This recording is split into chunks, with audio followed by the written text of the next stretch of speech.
تعالیٰ فی القرآن المجید الا ان اولیاء اللہ لا خوف علیہم ولا هم یحزنون صدق اللہ العظیم و صدق رسول النبی الکریم۔ آج کی یہ نشست 11 رمضان المبارک اور چونکہ چاند کی 11 تاریخ کل رات گزری تو آج کے اس دن کی مناسبت حضور غوث پاک کی طرف سے جاری کردہ 11ویں شریف کے ساتھ ہے۔ تو جیسا کہ ہماری اس رمضان ایمان کی پلیٹ فارم سے ہم علم کا ایک باب آپ کے حوالے کرتے ہیں، تو آج انشاءاللہ اس 11ویں شریف کے حوالے سے جو ابہامات آج کل کے دور میں پائے جاتے ہیں ہم ان کو ایڈریس کریں گے۔ ہمارے پاس یہ بڑا آسان کام ہے کہ حضور غوث پاک کے فضائل آپ لوگوں کے سامنے بیان کریں۔ ان سے بے شمار کتب بھی بھری پڑی ہیں اور آپ گاہے بگاہے سوشل میڈیا کے ذریعے یا ٹی وی چینلز کے ذریعے وہ پیغامات و بیانات سنتے بھی رہتے ہیں۔ تو جو ان کا ماننے والا ہے، جو اولیاء اللہ کا ماننے والا ہے، وہ تو چاہے اس کے سامنے فضائل بیان کیے جائیں یا نہ کیے جائیں اس نے ماننا ہے، اور جو نہیں ماننے والا ہے آپ اس کے سامنے لاکھ کتابیں کھول کے رکھیں اس نے پھر بھی نہیں ماننا ہے۔ تو لہٰذا ہم فضائل تو طے ہو گئے جب اللہ نے یہ فرما دیا کہ یہ جو میرے ولی ہیں ان کو بروز محشر نہ کچھ خوف ہوگا اور نہ یہ غمگین ہوں گے۔ اب آپ کی اور ہماری جو ساری جستجو ہے، ہاں وہ نماز ہے، روزہ ہے، زکوٰۃ ہے، حج ہے، یا کوئی دین کا اور کوئی رکن ہے، ہمیں کیوں بجا لاتے ہیں کہ اللہ کو خوش کر دیں، اللہ کو خوش کریں اور اس طریقے سے خوش کریں کہ جب روز محشر اللہ کے حضور پیش ہوں تو ہمیں کچھ خوف نہ ہو، ہمیں کوئی تکلیف نہ ہو، ہماری نگاہیں اللہ کے سامنے ندامت سے نہ جھکی ہوں، ادباً تعظیماً جھکی ہوں لیکن ندامت سے نہ جھکی ہوں۔ یہ ہمارا مقصد ہوتا ہے، روزہ رکھنے کا یہ مقصد ہے، نماز پڑھنے کا۔ جو شخص صبح فجر پڑھتا ہے اور اگر مسجد بھی نہیں جا رہا، گھر میں پڑھ رہا ہے، تو اس کا مطلب ہے اس کے اور اللہ کے درمیان کوئی تیسرا شخص شامل ہی نہیں ہے، ریا کا سارا عمل ہی ختم ہو گیا۔ اب وہ ذات جانتی ہے جو اس کی عبادت دیکھ رہی ہے اور وہ جانتا ہے جو عبادت کر رہا ہے۔ تو صبح کے ٹائم سردیوں میں اٹھ کے عبادت کرنا یہ کس لیے ہوتا ہے؟ اللہ کی خوشنودی حاصل کرنے کے لیے، اللہ کو راضی کرنے کے لیے کہ بروز محشر ہم کسی طریقے سے وہ جو خوف کا عالم ہوگا ہم اس سے بری ذمہ ہو جائیں گے۔ تو ان اولیاء اللہ کے بارے میں اللہ تعالیٰ نے فرمایا کہ جو میرے ولی ہیں یہ انہیں بروز محشر نہ کچھ خوف ہوگا اور نہ یہ غمگین ہوگا۔ ابھی 11ویں شریف کی جو تقریب یا دعا ہوتی ہے یہ انہی سے منسوب ہوتی ہے۔ تو ہمیں اکثر و بیشتر یہ سوالات کا، تنقید کا سامنا کرنا پڑتا ہے کہ جی یہ 11ویں شریف تو ایک نئی ایجاد ہے، یہ تو بدعت ہے، اور ہر بدعت جو ہے وہ گمراہی ہے اور ہر گمراہی جو ہے ضلالت کی طرف جاتی ہے۔ تو ہم کوشش کرتے ہیں کہ ہمارے اسپیڈ ہاؤس کے پلیٹ فارم سے فضائل اور مناقب اپنی جگہ، لیکن قرآن سے کوئی ایسے ٹھوس حقائق پیش کیے جائیں کہ جو 11ویں شریف کی وجہ بن سکیں،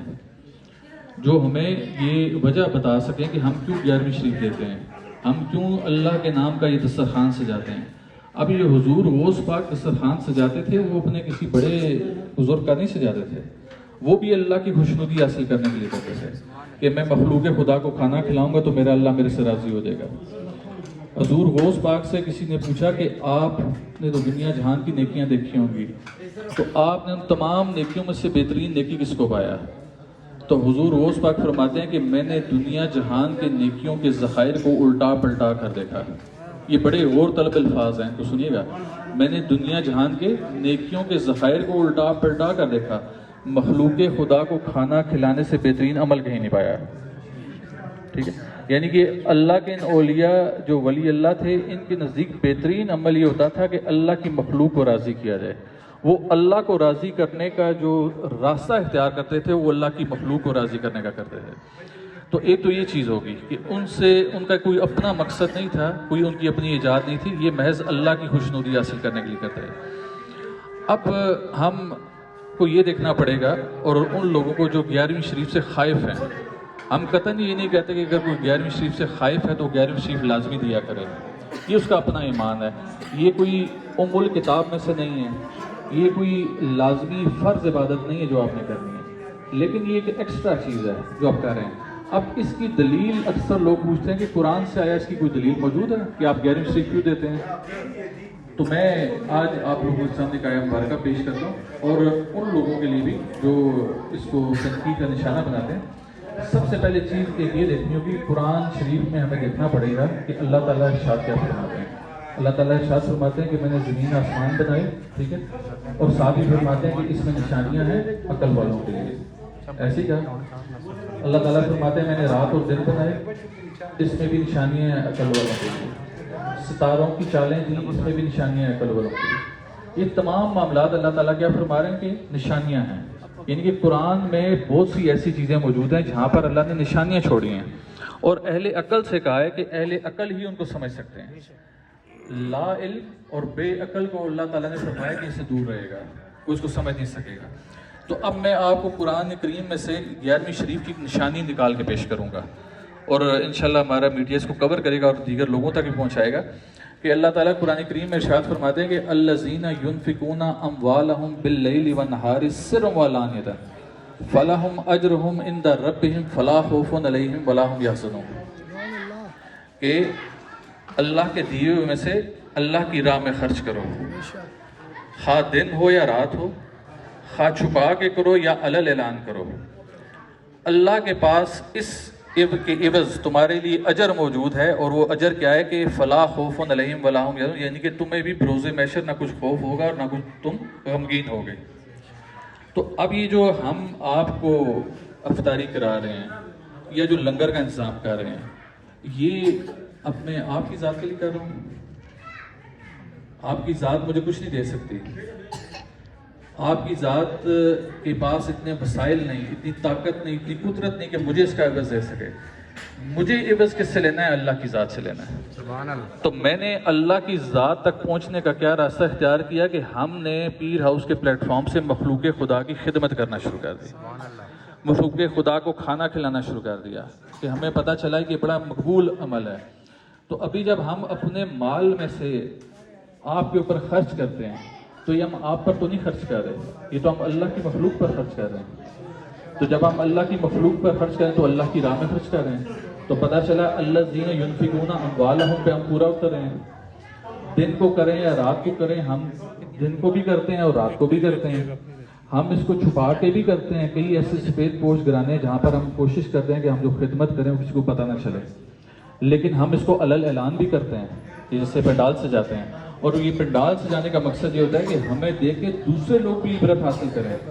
دوسرے لوگ بھی سبق حاصل کریں، اور وہ بھی اپنے گھروں میں پرتعیش طریقے سے اپنے ڈرائنگ روم میں بیٹھ کے افطاریاں نہ کریں،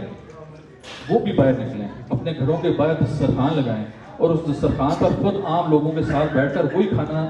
نوش فرمائیں۔ ایسی بات ہے۔ تو ہم نے بھی کیا کہ ہم نے اللہ کی راہ میں بھی خرچ کیا، آپ لوگوں پر، اللہ کی مخلوق پر خرچ کر کے، اور نہ ہم دن دیکھتے ہیں نہ رات دیکھتے ہیں، جو موقع ملتا ہے اس پہ کرتے ہیں، اور ساتھ ہی ساتھ ہم کیا کرتے ہیں، چھپ کے بھی کرتے ہیں اور علل اعلان بھی کرتے ہیں، اور یہ سارا ہم اس چکر میں کرتے ہیں کہ بروز محشر اللہ کرے کہ ہمیں جب اللہ کے حضور پیش ہوں تو کچھ خوف نہ ہو، ہم غمگین نہ ہوں، ہماری نظریں اللہ کے آگے تعظیماً جھکی ہوں، ادباً جھکی ہوں، لیکن ندامت سے نہ جھکی ہوں کہ اللہ تو نے مجھے دنیا میں بھیجا تھا، مال و متاع بھی دیا، سب کچھ دیا، لیکن میں تیری مخلوق پر خرچ نہ کر سکا، میں تیری راہ میں کچھ خرچ نہ کر سکا۔ جب یہ ندامت ہمارے ساتھ ہوگی تو ہمارے دل میں خوف ہوگا۔ تو جب آپ اللہ کی راہ میں خرچ کرتے ہیں تو اللہ تعالیٰ آپ کے دلوں میں سے خوف کو ختم کر دیتا ہے، اور اللہ تعالیٰ نے فرمایا کہ جو خوف میں ختم کروں گا یہ بروز محشر والا خوف ہے، یہ آپ لوگوں میں سے ختم کر دیجیے گا۔ تو ابھی 11ویں شریف کی دلیل پتہ چلی آپ کو؟ 11ویں شریف کی دلیل یہی دلیل ہے کہ جو حضور غوث پاک تھے